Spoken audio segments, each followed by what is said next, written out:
Gambling has been around for centuries. Even Zeus, Hades and Poseidon are said to have split the universe with a simple throw of a dice. But in modern days, gambling is a booming business, thriving on those who believe they can defy the odds. Online gambling has become the 5th most popular internet use. It is estimated that there are 600,000 problem gamblers here in the UK. So what exactly draws these individuals into online gambling? I started when I was around about 15. I just used to do the sport bets. So it was just like the odd 5, the odd 20, it weren't too much. The latest trend has seen hundreds of online sites popping up every year. There are over 200,000 online casinos available at the click of a button, making it extremely accessible for those hoping to find that winning streak from the comfort of their own home. Online gambling is very, very accessible, and there's probably a lot less stigma about going to a casino or going and standing at bookies that a young person wouldn't obviously have to deal with if they were just sitting indoors playing a game of online poker. Basically it's like a comfort in your own home. You don't have to walk anywhere. It's basically you can just sit down in your chair, go on, put your money in and just start playing. Nowadays, most things we buy are paid for using electronic money consisting of digits on a screen. Does this influence how much we are willing to gamble? With online gambling, as you probably know, you get a figure up in the corner that says how much money you've got in your bankroll there. That's not the same as holding £1,500 in your hand and handing it over bit by bit. It just doesn't. It's not the same. You know, that's why for years in casinos you've had chips because they're plastic and they look like fun.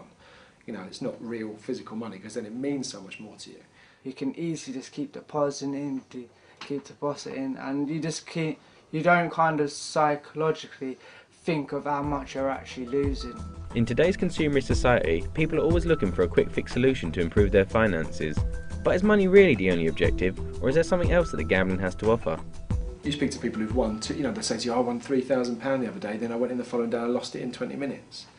And you say to them, you say, why are you gambling? They say it's for the money, and you think, well, you've won £3,000 there. It wasn't obviously for the money because it's for something else. It's it's something else that the gambling's giving you. It's a feeling that you're getting from the gambling. Use that buzz. Okay, it might only last for 5 minutes, but sometimes that 5 minutes is like a real buzz that really helps. That's often a feeling of, as I said before, sort of a boost in self-esteem. You know, when you're feeling a bit low about yourself, the gambling, you win something and you get a little buzz from that. It's also escapism, like drugs or alcohol, where you're just sort of wanting to get out of your head, get out of reality. When you're stood in front of a fruit machine, the only thing that matters is whether or not you're going to get up on the features board. You know, so you don't have to panic about, you know, the fact that you've had a row with your girlfriend, or the fact that, you know, you've recently suffered a bereavement, or you're not getting your work done, something like that. Stress and pressure leads to people seeking escape through gambling. The government collects tax revenues of around £2 billion from gambling each year. Does this make them accountable for the 600,000 problem gamblers in the UK, or is it the businesses themselves who are at fault here? When I worked at the casino, I thought it was very much the government's responsibility. I thought, you know, this is a business. At the end of the day, business is going to try and make money out of people. That's what they're there for. Gambling is funding our government, and the government don't really want to kind of stop it because they're making too much money from it. So we've looked into who gambles and why they gamble, but why is playing online so much more dangerous in comparison to traditional methods of gambling? If you've not got somebody there to sort of remind you and say, look, mate, you're doing 50 quid here and you've only, you know, you said you was going to do a tenner, then it's easier for somebody to overstep their own boundaries. They're inbuilt things, aren't they? Greed, hatred, sorrow, happiness. They're in us, and some's weak and some are stronger than others.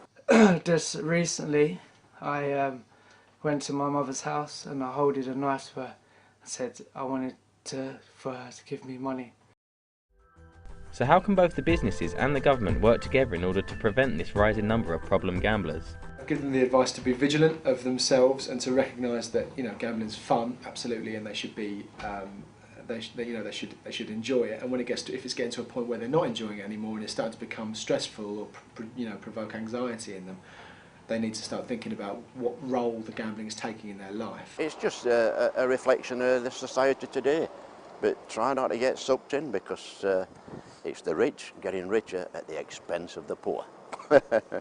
Don't start, because once you start you won't stop.